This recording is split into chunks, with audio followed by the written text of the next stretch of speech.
नमस्कार साथियों, मैं सीमा गुप्ता आज फिर आप सभी के बीच समीक्षा अधिकारी, सहायक समीक्षा अधिकारी, मुख्य परीक्षा 2021 के संबंध में अत्यंत ही महत्वपूर्ण तैयारियों के क्रम में टेस्ट सीरीज लाई हूँ। और वह टेस्ट सीरीज है निबंध से संबंधित। साथियों, जैसा कि आप सभी अवगत हैं कि मेरे द्वारा आप सभी को यह अवगत कराया जा रहा है कि यदि आप अभी से निबंध से संबंधित एक ऐसे हर वीकेंड पे लिखना आरंभ कर देते हैं तो अवश्य ही आप अन्य अभ्यर्थियों से बेहतर सिचुएशन में होंगे। जब परीक्षा हॉल में आप बैठेंगे तो निबंध लिखने में आप सभी को कोई समस्या नहीं होगी।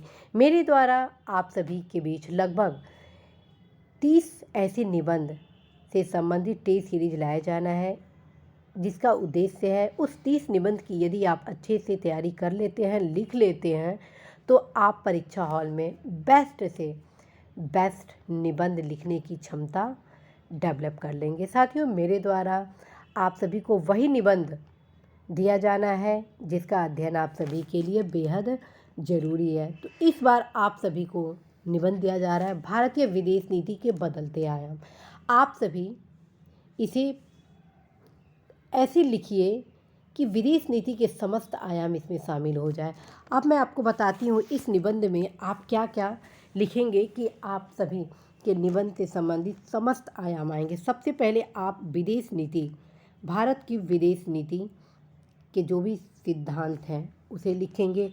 भारत की विदेश नीति के निरंतरता एवं परिवर्तनीयता से संबंधित आयाम लिखेंगे। निरंतरता का तात्पर्य जब भारत की विदेश नीति बनी तो उसके ऐसे कौन कौन से आयाम हैं जो अभी भी चल रहे हैं। परिवर्तनीयता का तात्पर्य भारत की विदेश नीति के ऐसे कौन से ऐसे आयाम हैं जो समयांतर्गत समय के साथ बदलाव हो रहे हैं। उन तमाम पक्षों को आप सभी को इसमें लिखना है। भारत की निरंतरता, परिवर्तनीयता प्लस भारत की विदेश नीति के संबंध।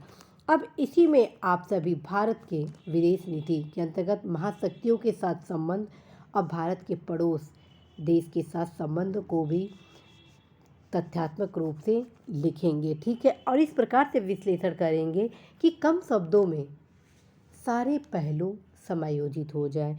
साथियों, जब तक आप अपने निबंध में समसामयिक आयाम को शामिल नहीं करेंगे, आप सभी के निबंध कंप्लीट नहीं होंगे। तत्क्रम में साथियों, इस निबंध में भी आप सभी को भारत की विदेश नीति के बदलते आयाम के क्रम में आप सभी को बदलते पक्ष जो वर्तमान घटनाएं हैं उन सभी तथ्यों को इसमें शामिल किए करना होगा।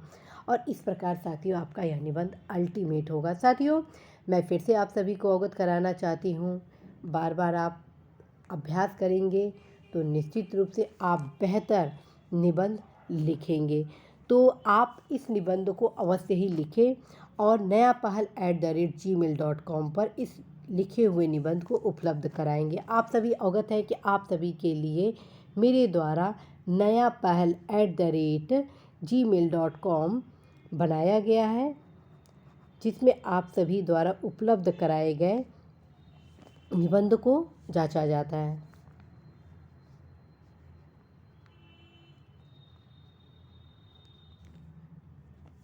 तो आप nayapahal@gmail.com पर इस क्लास को देखने के साथ अर्थात आज रात 10 बजे तक अपने द्वारा लिखे गए निबंध को nayapahal@gmail.com पर उपलब्ध कराएंगे। यदि रात्रि 10 बजे के बाद आप अपने निबंध को उपलब्ध कराते हैं तो उस निबंध को जांचा नहीं जाएगा। इसी आशा विश्वास के साथ साथियों, मैं सीमा गुप्ता आज विदा लेती हूँ कि निश्चित रूप से आप सभी इस निबंध को लिखेंगे। लिखे हुए निबंध को अवश्य ही nayapahal@gmail.com पर उपलब्ध कराएंगे। आप सभी को व्यक्तिगत रूप से आप सभी द्वारा लिखे गए निबंध का उत्तर उपलब्ध करा दिया जाएगा। नमस्कार।